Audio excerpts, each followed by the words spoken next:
Hello. हमारे प्रदेश के यशस्वी मुख्यमंत्री, जन जन के लाडले आदरणीय अशोक जी गहलोत साहब,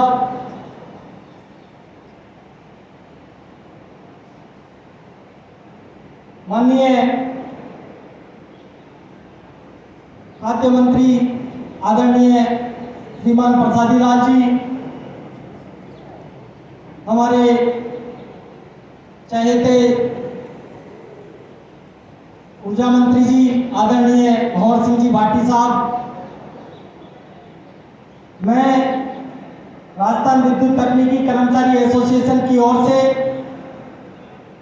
राजस्थान के समस्त बिजली कर्मचारियों के लिए ओल्ड पेंशन योजना आदरणीय गहलोत साहब के द्वारा लागू की गई, इसके लिए संपूर्ण राजस्थान के तकनीकी कर्मचारी एवं समस्त विद्युत कर्मचारी आपका आभार प्रकट करते हैं।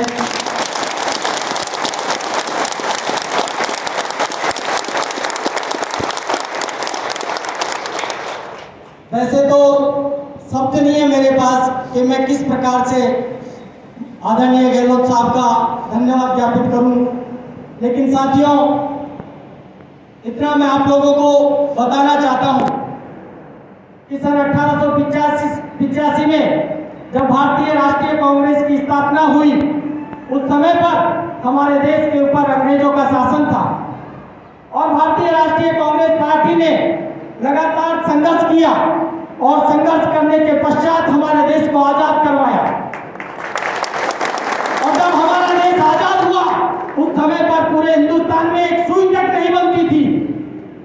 उस समय पर जो हमारे नींव के पत्थर, उस समय के जो हमारे प्रधानमंत्री जी आदरणीय नेहरू जी, इंदिरा जी, राजीव जी, इस प्रकार के जो भी हमारे प्रधानमंत्री रहे, उन्होंने इस प्रकार की जन कल्याणकारी योजनाएं और इस प्रकार से देश के लोकतंत्र को चलाया कि आज हिंदुस्तान पूरे विश्व में विकासशील देशों में भी अग्रणी स्थान पर आता है।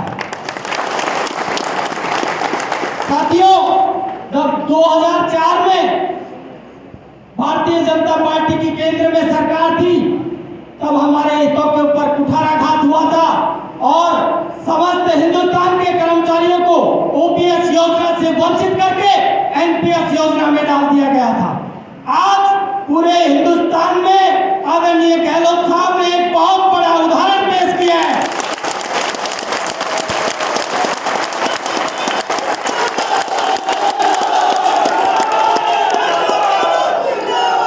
जिंदाबाद जिंदाबाद। साथियों, नारा लगाना है तो ये लगाइए, राजस्थान की यही पुकार, अशोक गहलोत चौकीदार, राजस्थान की यही पुकार, अशोक गहलोत चौकीदार। मेरे पास और मैं सिर्फ बिजली कर्मचारियों की नहीं, अपितु संपूर्ण राजस्थान के कर्मचारियों के पास में शब्द नहीं है कि किस प्रकार से आपका धन्यवाद ज्ञापित करें।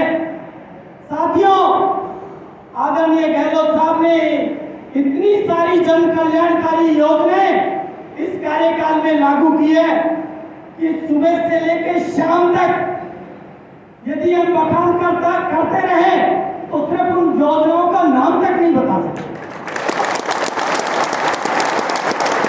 बच्चों के लिए क्या योजनाएं, बालिकाओं के लिए शिक्षा फ्री, चिरंजीवी योजना, इतनी सारी योजनाएं, कोई भी वर्ग ऐसा नहीं है जो अछूता हो। मैं आदरणीय गहलोत साहब से निवेदन करता हूं, साहब ये बिजली के कर्मचारी हैं, लाइनमैन हैं, आज राजस्थान के हर घर से जुड़े हुए हैं और हर घर से जुड़े होने के नाते सभी कर्मचारी सरकार की जन कल्याणकारी योजनाओं के लिए आम जनता, सरकार की जन कल्याणकारी योजनाओं को आम जनता तक पहुंचाएंगे। साथ ही मैं 2018 में नवंबर में आपने हमें होटल रेडिसन आमंत्रित किया था, उस समय पर भी संपूर्ण राजस्थान के टेक्निकल कर्मचारियों ने घर घर जाकर के और आम जनता को कांग्रेस सरकार को वोट देने के लिए निवेदन किया था। और अब की बार भी मैं आपको ये विश्वास दिलाता हूँ, संपूर्ण राजस्थान के बिजली कर्मचारी कांग्रेस से कंधा लगा करके और राजस्थान की जनता को इसके लिए मोटिवेट करेंगे कि कैसे भी करके पुनः कांग्रेस की सरकार राजस्थान में आए। साथियों, इसके अलावा मैं आदरणीय गहलोत साहब की अनुमति हो तो कुछ 2-3 हमारी छोटी छोटी मांगे हैं जो कि नॉन फाइनेंशियल है, उसमें किसी प्रकार का कोई बर्डन नहीं है। एक तो हमारा पदनाम है वो टेक्निकल हेल्पर है, जबकि हम स्केल नंबर 3 ले रहे हैं, स्किल्ड वर्कमैन की श्रेणी में है। इसके बावजूद भी हमारे नाम के साथ में टेक्निकल हेल्पर जुड़ा हुआ है। मेरा आपसे निवेदन है कि साहब ये पदनाम हमारा बदला जाए। साथ ही 19 जुलाई सन 2000 को हमारे बिजली बोर्ड को तोड़ करके 5 बिजली कंपनियों में विभक्त किया था, तब से लेकर के और आज दिनांक तक 23 साल हो गए हैं। किसी भी कर्मचारी का स्थानांतरण जोधपुर डिस्कॉम से जयपुर डिस्कॉम में, जयपुर डिस्कॉम से अजमेर डिस्कॉम में नहीं हो पा रहा है। इसकी वजह से आए दिन सब विद्युत दुर्घटनाओं में कर्मचारियों की मौत हो रही है। मेरा आपसे निवेदन है कि जोधपुर का कर्मचारी आज जयपुर डिस्कॉम में काम कर रहा है, जयपुर डिस्कॉम का कर्मचारी जोधपुर डिस्कॉम में काम कर रहा है, इसमें किसी प्रकार का पैसा नहीं लग रहा है। तो मेरा आपसे निवेदन है कि इसको भी कैसे भी करके, और आपने सब पूरे राजस्थान में अब सिर्फ एक ही कहावत है कि गहलोत साहब ये कहते हैं कि आप मांगते मांगते थक जाओगे,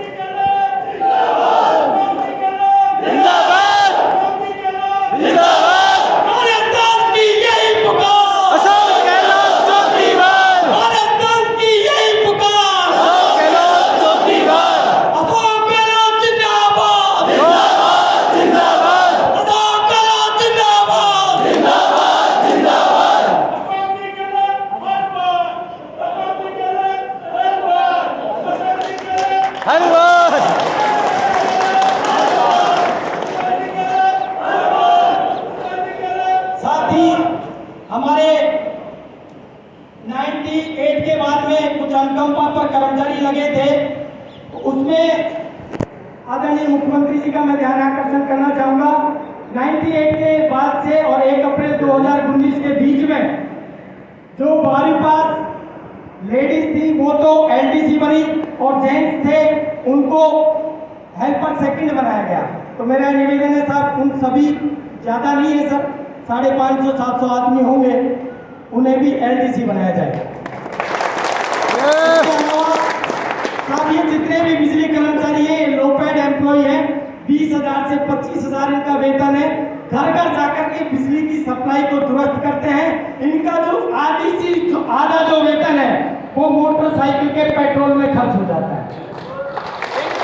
आज तक सब 2000 बाद की ये जितने भी कर्मचारी हैं सब 2007 के बाद के भर्ती हैं, लेकिन आज दिनांक तक इनको सब हार्ड ड्यूटी अलाउंस लागू नहीं हुआ है। और ये जो कर्मचारी हैं साहब, मेरे साथ के जो भर्ती हुए हैं उसके बाद 2007 के बाद से अब तक 6,500 कर्मचारी विद्युत दुर्घटनाओं में दुर्घटनाग्रस्त होकर मौत के घाट पर उनकी मृत्यु हो चुकी है। तो मेरा ये निवेदन है साहब, सभी विभागों को, आपने जितने भी इमरजेंसी में डिपार्टमेंट आ रहे हैं उन सभी को हार्ड ड्यूटी अलाउंस दिया जाता है, मगर एकमात्र बिजली कर्मचारी है जो कि हार्ड ड्यूटी अलाउंस से वंचित है। एक बार सभी साथी जोरदार जयकारा लगाएंगे।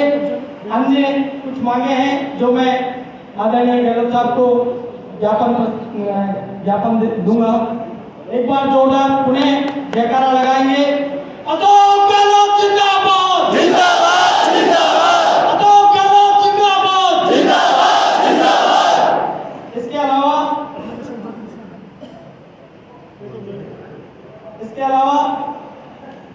भारतीय जनता जनता पार्टी की सरकार में हमने लगातार आंदोलन किए थे, जिसकी वजह से हमारे हजारों कर्मचारियों के खिलाफ मुकदमे आज भी चल रहे हैं और कुछ और भी उनके चार्जशीटें हैं, वो भी सब क्लियर होनी चाहिए।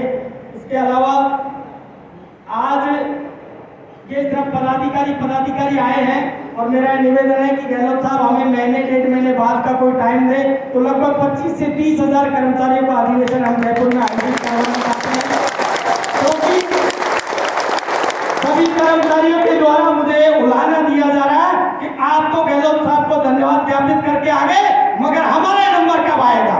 तो मैं आदरणीय गहलोत साहब से निवेदन करता हूं कि वो हमें कोई भी आगामी कोई दिनांक दे जिसमें सभी बिजली कर्मचारी उपस्थित हो सके। धन्यवाद, बहुत बहुत आभार। एक बार पुनः ओपीएस के लिए आदरणीय गहलोत साहब का बहुत बहुत आभार, राजस्थान सरकार का बहुत बहुत आभार।